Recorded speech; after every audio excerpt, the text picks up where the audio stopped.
On the Face of It by Suzanne Hill. This is a one-act play having 3 scenes. It features only 2 characters, an old man and a 14-year-old boy. Both of them suffer from physical impairment. The old man had a tin leg and he got one of his legs blown off in the war. The young boy Derry had one side of his face disfigured and burnt by acid. It is the boy Derry who comes to the old man's garden. He is quiet and shy and a bit defiant as well. It is the old man who strikes up a friendship with the boy and inspires him to make his life meaningful in spite of the handicap he suffers. The play also depicts the disappointment and loneliness of a physical impaired person, and the sense of alienation is more inconvenient than the physical disability. The first scene is located in Mr. Lamb's garden. There is an occasional sound of bird song and the tree leaf rustling. Derry's footsteps are heard as he walks slowly, hesitantly through the long grass. He comes round a scene of bushes. When Mr. Lamb speaks to Derry, he is close to at hand.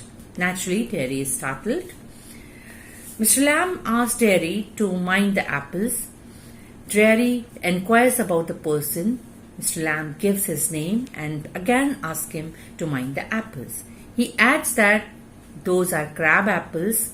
They have been blown down from the tree by a wind and are lying in the long grass. The boy could step one of them and fall. Derry tries to explain. He says that he thought that was an empty place. He did not know that there is anybody here. Mr. Lamb asks him not to be afraid. He explains that the house is empty since he is out in the garden. He observes that such a beautiful day is not worth spending indoors. Derry panics and says that he has got to go. Mr. Lamb assures him that he should not feel disturbed on his account. He doesn't mind who comes into the garden. The gate is always open. It was only the boy who climbed the garden wall. Derry is angry and that old man had been watching him. Mr. Lamb welcomes Derry. Derry explains that he had not come to steal anything. Mr. Lamb assures him that he hadn't. He further adds that only the young lads steal. They steal apple from the garden. He is not that young. Derry explains that he just wanted to come to the garden. He wanted to go and says goodbye. Mr. Lamb tells him that there is nothing to be afraid of. It is just a garden, only one person, that is he himself there. Derry then says that people are afraid of him. He asks Mr. Lamb to look at him, and after seeing his face, he might think that he is the most frightful and ugliest thing. Derry says that when he looks into the mirror and sees his face, he is afraid of it. Mr. Lamb says that whole of his face is not frightening. There is a pause. Mr. Lamb now changes the topic. He says that when it is a bit cooler, he'll get the ladder and a stick and pull down those crab apples. They are ripe for making jelly. September is the right time of the year for it.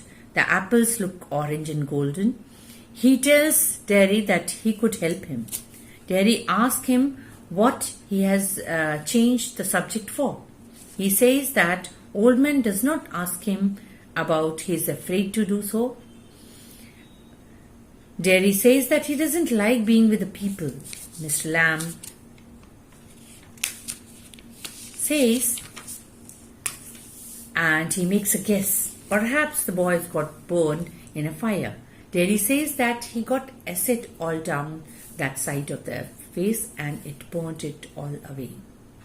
Derry asks Mr. Lamb that if he is not interested The old man says he is interested in anybody, anything made by God, even grass, rubbish, weed, flower, fruit. He observes that it is all life, developing just as they are. When Jerry says that they are not the same, Mr. Lamb says there is no difference. He says he is old, Jerry is young, and he got a burned face. The old man had got a tin leg. His real one had got blown off years back in the war. Some kids call him Lamey Lamb, but he doesn't disturb him. There are plenty of things than his legs to stare at. He refers the beauty and the beast. Terry says that there is no one will kiss him. He won't change. Terry says that people talk about person who are in pain and brave and never cry or complain and don't feel sorry for themselves. People try to console people suffering from physical impairment by asking them to think that all those people worse off than them. They might have been blinded, born deaf, have to live in a wheelchair or be insane and tribble. But all this will not change his face. Even totally strange person call him terrible. Terry repeats that he doesn't like being near the people, especially when they stare at him and when they sees him being afraid of him. Mr. Lamb then tells him the story of the man who had afraid of him everything in the world, so he locked himself in the room and stayed in the bed. A picture fell from the wall on his head and killed him.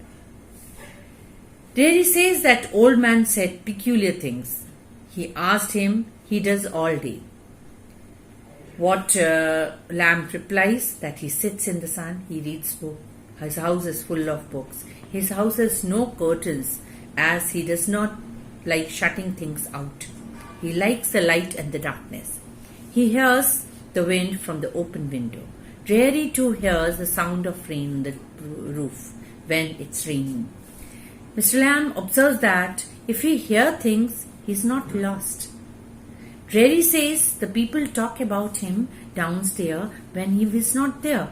They seem to be worried about him, his future, his parent even. Mr. Lamb gives him an inspiring advice.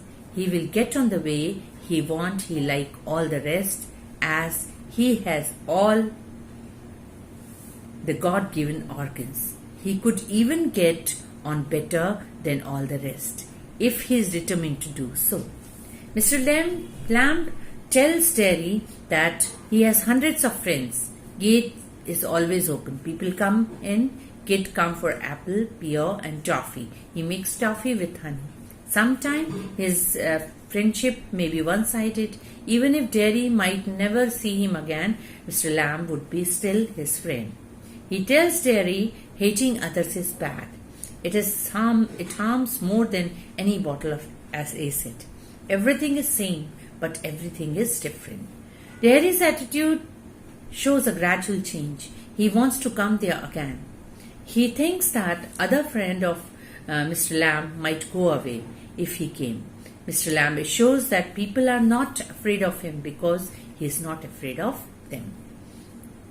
Terry wants to stay there, but he has to inform his mother where he is. His house is 3 miles away. Mr. Lamb asks him to run there and inform the mother.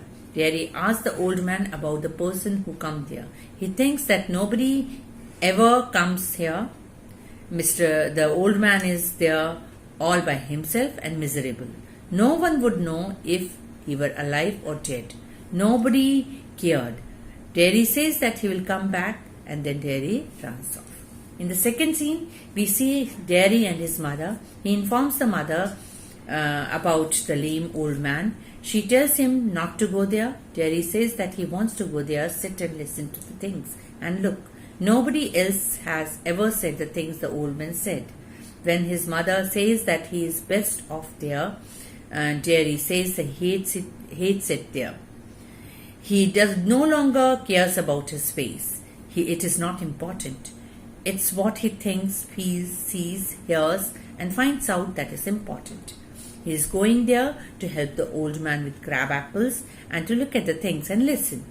If he doesn't go back there, he will never go there anywhere in that world again. The third scene or the last scene is again located in Mr. Lamb's garden. Jerry reaches Mr. Lamb's garden panting. He finds Mr. Lamb lying on the grass with a letter. Jerry tells him that he has come back. Since Mr. Lamb fails to respond, Jerry kneels at him and begins to weep, and curtain falls. The play has a very pathetic end.